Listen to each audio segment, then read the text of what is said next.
সুপ্রিয় দর্শক, কে বেশি জনপ্রিয়, শেখ হাসিনা, খালেদা জিয়া, শফিকুর রহমান নাকি তারেক জিয়া? এদের মধ্যে সবচেয়ে জনপ্রিয় নেতাকে? তো এই পাঁচজন নেতাদের মধ্যে হোসেন মোহাম্মদ এরশাদ অনেক আগে প্রয়াত হয়েছেন এবং সম্প্রতি প্রয়াত হয়েছেন জাতীয়তাবাদী বিএনপি দলের সাবেক প্রধানমন্ত্রী বেগম খালেদা জিয়াও। হোসেন মোহাম্মদ এরশাদ এবং বেগম খালেদা জিয়া তাদের জনপ্রিয়তার উপর ভিত্তি করে দাঁড়িয়ে রয়েছে জাতীয় পার্টি এবং জাতীয়তাবাদী দল বিএনপি। অনেকটাই তাদের দলের আদর্শের উপর নির্ভর করছে। এই পাঁচজন ব্যক্তির সম্পর্কে আমাদের কিছু তথ্য জেনে নিতে হবে। তো আমরা এখন সংক্ষেপে জানার চেষ্টা করব রাজনৈতিক জীবনের কিছু উল্লেখযোগ্য বিষয় সম্পর্কে। এর মধ্যে শেখ হাসিনা, খালেদা জিয়া ও হোসেন মোহাম্মদ এরশাদ রাষ্ট্রীয় ক্ষমতায় থাকলেও ডাক্তার শফিকুর রহমান তিনি কখনোই রাষ্ট্র পরিচালনার সুযোগ পায়নি। এছাড়া খালেদা জিয়ার মৃত্যুর পর তার জ্যেষ্ঠ পুত্র তারেক রহমান প্রধানমন্ত্রী হয়েছেন। বাংলাদেশ জামায়াতে ইসলামী বাংলাদেশের সবচেয়ে পুরনো রাজনৈতিক দল। এই দলের চেয়ে পুরনো আর কোনো রাজনৈতিক দল নেই বাংলাদেশে। প্রতিষ্ঠার পর থেকেই জামায়াতে ইসলামীকে অনেক বাধা অতিক্রম করতে হয়েছে। দলটি পাকিস্তানের শাসনামলেও নিষিদ্ধ হয়েছিল এবং পরবর্তীতে স্বাধীন বাংলাদেশেও দুইবার নিষিদ্ধ হয়। এত বাধার পরও দলটি শক্তিশালীভাবে ঘুরে দাঁড়িয়েছে। দেশের জন্য শেখ হাসিনা, খালেদা জিয়া ও এরশাদ দেশের উন্নয়নে অনেক ভূমিকা রেখেছে। কথায় বলে মানুষ বাঁচে তার কর্মের মাঝে। বর্তমানে তারেক জিয়া তিনি কিন্তু নতুন প্রধানমন্ত্রী হলেও বাবা মায়ের আদর্শ রয়েছে তার ভেতরেও। তো এই ভিডিওর মাধ্যমে আমরা জানার চেষ্টা করব এই পাঁচজনের মধ্যে বর্তমানে কে বেশি জনপ্রিয়তায় রয়েছে এবং বাস্তবেও বর্তমানে দেশের সবচেয়ে বেশি কে জনপ্রিয়।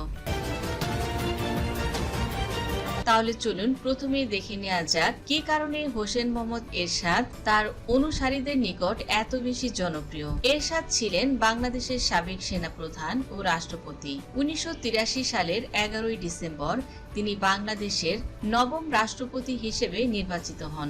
1990 সালের 6 ডিসেম্বর ব্যাপক গণ আন্দোলনের মুখে পদত্যাগ করতে বাধ্য হন হোসেন মোহাম্মদ এরশাদ। এরশাদ সেনাপ্রধান থাকাকালীন সময়ে রাষ্ট্রপতি হিসেবে নির্বাচিত হয়েছিলেন। মূলত 1981 সালের মে মাসের 30 তারিখে সাবেক রাষ্ট্রপতি জিয়াউর রহমান নিহত হওয়ার পরে দেশের মূল ক্ষমতায় চলে আসেন হোসেন মোহাম্মদ এরশাদ।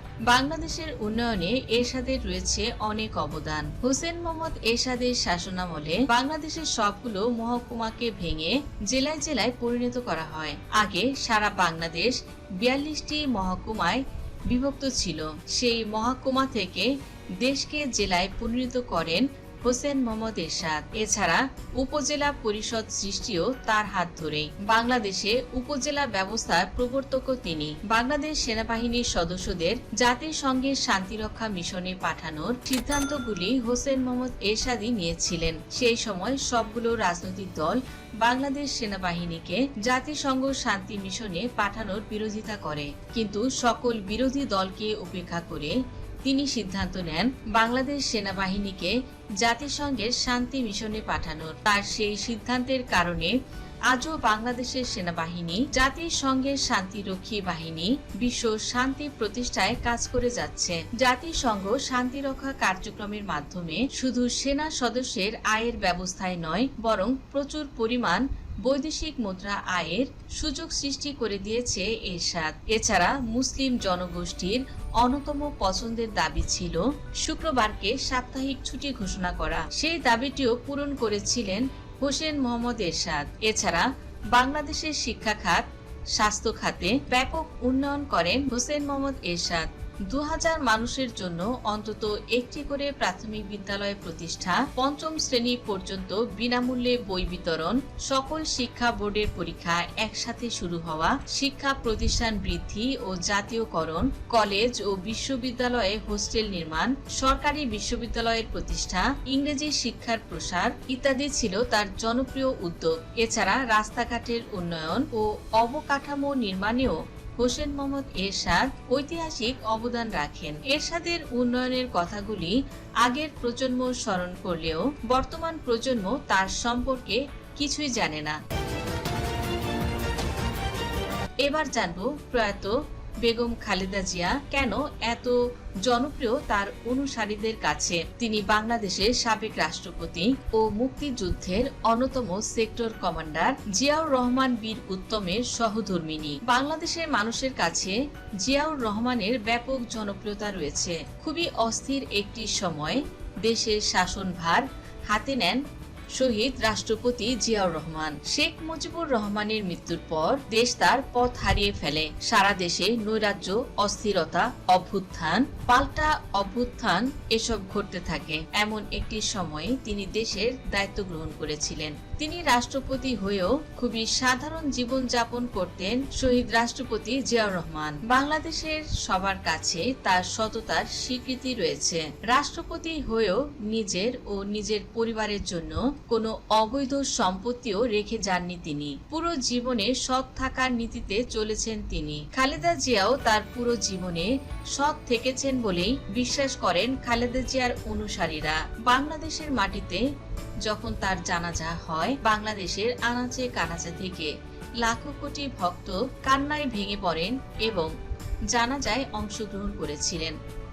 খালেদা জিয়া কখনো ব্যক্তিগতভাবে দুর্নীতির সাথে জড়িত ছিলেন না।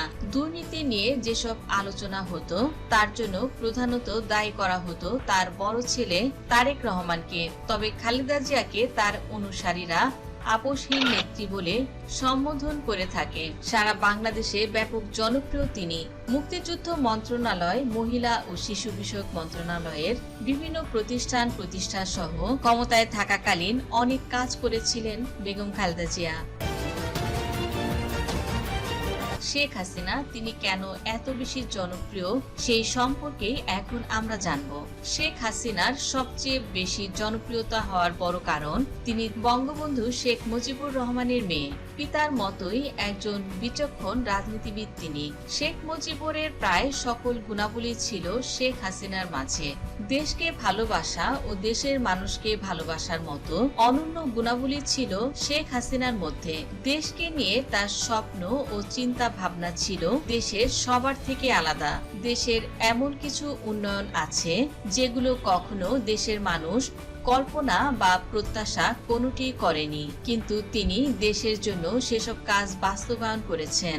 বিশ্ববাসীর কাছে তিনি গণতন্ত্রের মানুষকন্যা হিসেবে স্বীকৃতি পেয়েছিলেন। সারা জীবন লড়াই সংগ্রাম করে গেছেন তিনি। তার সেসব ঐতিহাসিক লড়াই সংগ্রামের জন্য তিনি সারা পৃথিবীর কাছে একটি গণতন্ত্রের প্রতীক।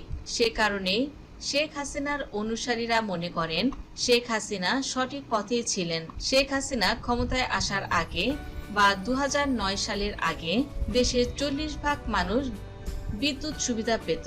অর্থাৎ বাংলাদেশের মোট জনসংখ্যার 60% মানুষের ঘরে বিদ্যুৎ পৌঁছে দেন শেখ হাসিনা। তাছাড়া 24 ঘন্টার মধ্যে 3-4 ঘন্টা বিদ্যুৎ দেওয়ার পরিবর্তে 24 ঘন্টার পুরোটা সময় দেশের মানুষকে বিদ্যুৎ সুবিধা দিয়েছেন তিনি। ধ্বংস হয়ে যাওয়া রেল খাতকে পুনরায় জীবনদান করেছিলেন শেখ হাসিনা। প্রতিটি স্কুল কলেজে টিনের ঘরের পরিবর্তে বহুতল ভবন নির্মাণ করে দিয়েছিলেন শেখ হাসিনা। আগে দেশের অধিকাংশ মাধ্যমিক বিদ্যালয়ের শিক্ষার্থীরা বহু বছরের পুরনো ও ব্যবহৃত বই কিনে পড়তো। তাছাড়া মাধ্যমিক বিদ্যালয়ের অনেক শিক্ষার্থী ছিল যারা বছরের শুরুতেও কোনো বই কিনতে পারত না, এমনকি সারা বছরের কোনো বই কিনতে পারত না এমনও লক্ষ লক্ষ শিক্ষার্থী ছিল। কিছু কিছু শিক্ষার্থী গুরুত্বপূর্ণ কিছু বই কিনত এবং অধিকাংশ বই কিনতে পারত না।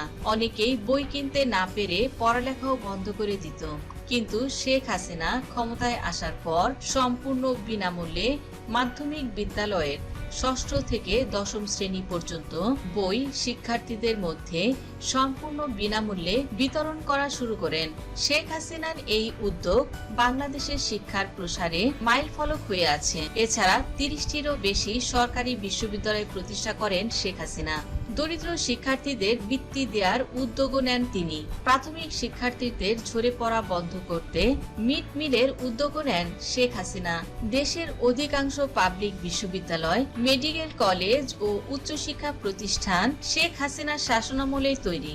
পদ্মা সেতু, metro rail, submarine satellite, Karnaphuli tunnel, Rooppur পারমাণবিক বিদ্যুৎ কেন্দ্র, স্বল্প মূল্যে ইন্টারনেট অবকাঠামো ও রাস্তাঘাট উন্নয়ন, দেশের সামরিক বাহিনীকে আধুনিকীকরণ এসব শেখ হাসিনা ছাড়া অন্য কারো পক্ষে করা সম্ভব হবে না বা হতো না, যেগুলো করে দেখিয়েছে শেখ হাসিনা। আর এসব কারণেই শেখ হাসিনা তার অনুসারীদের কাছে ভীষণ জনপ্রিয়। এবার জানবো ডাক্তার শফিকুর রহমান কেন এতটা জনপ্রিয়। ডাক্তার শফিকুর রহমান তিনি একজন চিকিৎসক ও বাংলাদেশ জামায়াতে ইসলামীর আমির। 2019 সালের 12ই নভেম্বর থেকে তিনি এই দায়িত্ব পালন করে যাচ্ছেন। তিনি জামায়াতে ইসলামীর নেতাকর্মীদের মাঝে খুবই জনপ্রিয়। সৎ ও বিনয়ী হিসেবে তিনি সবার কাছে গ্রহণযোগ্য। ডাক্তার শফিকুর রহমানের নেতৃত্বের কারণেই জামায়াতে ইসলামীর জনপ্রিয়তা ও গ্রহণযোগ্যতা অনেক বেড়েছে। এ সকল কারণে তিনি সবার কাছে খুবই জনপ্রিয়। আর তার বিনয় প্রকাশ পেয়েছে এবারের ত্রয়োদশ জাতীয় সংসদ নির্বাচনে। ত্রয়োদশ জাতীয় সংসদ নির্বাচনে বিভিন্ন আসন থেকে কারচুপির অভিযোগ থাকলেও তারেক রহমানের সাথে তিনি নিজ বাড়িতে দেখা করে এবং বিরোধী দলীয় নেতা হয়েও সরকার প্রধানের সঙ্গে দেখা করে একটি ইতিহাস রচনা করেছেন, যেটা রাজনৈতিক সৌন্দর্য বহু অংশে বাড়িয়ে তুলেছে।